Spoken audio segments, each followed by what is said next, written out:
Jinping saw the social dilemma because they've in the last 2 months rolled out a bunch of sweeping reforms that include things like, if you're under the age of 14 and you use Douyin, which is their version of TikTok, when you swipe the videos, instead of getting like the influencer dancing videos and soft pornography, you get science experiments you can do at home, museum exhibits, and patriotism videos. Wow. So you're scrolling and you're getting stuff that's educating, because they want their kids to grow up and want to be astronauts and scientists. Yeah. They don't want them to grow up and be influencers. And I'm not, when I say this, by the way, I'm not, just to be clear, I'm not praising that model, just noticing all the things that they're doing. Well, I'll praise it. Another, if you can influence people, that's a great way to do it. they also limit it to 40 minutes a day on TikTok. For gaming, let me actually do the TikTok example. So they do 40 minutes a day for TikTok.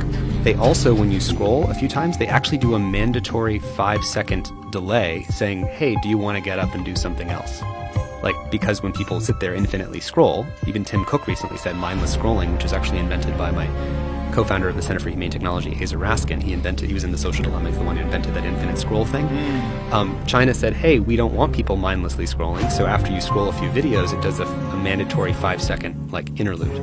They also have opening hours and closing hours. So from 10 p.m. until 6 in the morning, if you're under 14, it's closed. Meaning, one of the problems of social media for teenagers is if I'm not on at 1 in the morning, but all my friends are on and they're still commenting on my stuff, I feel the social pressure. I'm going to be ostracized if I don't participate. Right. And if your notifications are on, your phone keeps buzzing. Totally. And even if they're not on, it's like, oh, but I want to see if they said something about my thing.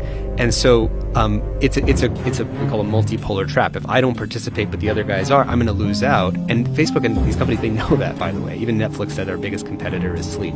So one of the, because they're all competing for attention. So when you do this mandatory thing where you say we're going to close from 10 p.m. to 6 in the morning, suddenly everyone, if you're in the same time zone, that's another important side effect, can't use it at the same time. So these are some examples.